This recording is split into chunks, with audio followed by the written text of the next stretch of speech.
আসসালামু আলাইকুম। সাবেক কোনো খতিয়ানের দাগ নাম্বারের সাথে বর্তমান অর্থাৎ হাল খতিয়ানের দাগ নাম্বার যখন ম্যাচ করে না, তখন আপনি সেটা কিভাবে বের করবেন যে সাবেক যে দাগ নাম্বারটা ছিল সেটা বর্তমানে দাগ নাম্বার কত নাম্বার দাগ নাম্বার? সাধারণত আমরা জানি প্রত্যেকবার যখন রেকর্ড হয় তখন খতিয়ান নাম্বারগুলোর নাম্বার চেঞ্জ হয়ে যায়, দাগ নাম্বারগুলো চেঞ্জ হয়ে যায়।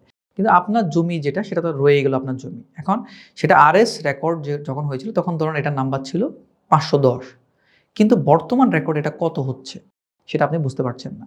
আপনি চাইলে কিন্তু এই সাবেক দাগ নাম্বারটা নিয়ে খতিয়ানটা নিয়ে কিন্তু ভূমি অফিসে গেলে তারা আপনাকে হেল্প করতে পারবে যে বর্তমান এটা কত নাম্বার খতিয়ান, কত নাম্বার দাগে আছে।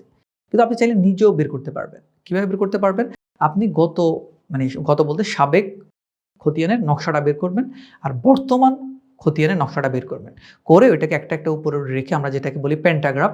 পেন্টাগ্রাফ করলে আপনি অটোমেটিকলি বের করতে পারবেন যে আগে যে দাগ নাম্বারটা ছিল এখন সেটা কত নাম্বার দাগে আছে। মাথায় রাখতে হবে সবসময় এমন না যে আগের যে দাগ নাম্বার এখনকার দাগ নাম্বার সম্পত্তির পরিমাণটা অ্যাকুরেট থাকবে। একে তো নাম্বার চেঞ্জ হয়ে যাবে। আগে যেটা ৫১০ ছিল সেটা এখন হতে পারে যে ১০১০ ও হতে পারে। পাশাপাশি হচ্ছে যে আগের যে মানে আজ থেকে ২০ বছর আগে যে খতিয়ানটা প্রস্তুত করা হলো, যে ম্যাপটা হলো, সেখানে আপনার ওইটা ধরুন ছিল পুকুর। এখন সেটা হয়ে গেল ভরাট হয়ে গেছে। সম্পূর্ণ জমির শ্রেণী চেঞ্জ হতে পারে, জমির পরিমাণ চেঞ্জ হয়ে যেতে পারে। এমন হতে পারে যে আগে আপনি যে দাগটা দিয়েছিলেন সেই দাগটা ভেঙে এখন ২ টো দাগ হয়ে যেতে পারে। আবার এমন হতে পারে আপনার এখন বর্তমান যে দাগটা আছে, আগের যে দাগটা ছিল এটা বর্তমানে ২ টা দাগে বিভক্ত হয়ে সম্পূর্ণ আলাদা হয়ে গেছে। এমন হতে পারে। অথবা ৪-৫ টা দাগে একটু, একটু করে নিয়ে এই দাগটা নিজে আরো অনেক ছোট হয়ে গেছে। আবার এমনও হতে পারে যে আরো ২ টা দাগের সাথে এড হয়ে বর্তমান দাগটা অনেক বড় হয়ে গেছে। এমনও হতে পারে।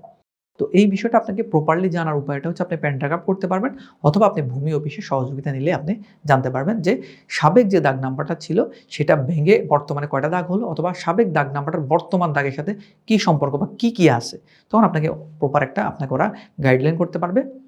আর আপনি নিজে যদি ম্যাপ দেখে করতে পারেন তাহলে আপনার পুরো ওভারঅল ধারণাটা হবে যে আগের দাগ আর বর্তমান দাগের মধ্যে পার্থক্য কতটুকু, সম্পত্তি কোন দিকে গেল, কোন দিক থেকে আসলো, শ্রেণী কি ছিল, কি হলো ইত্যাদি। আশা করি বুঝতে পেরেছেন। ধন্যবাদ। আসসালামু আলাইকুম।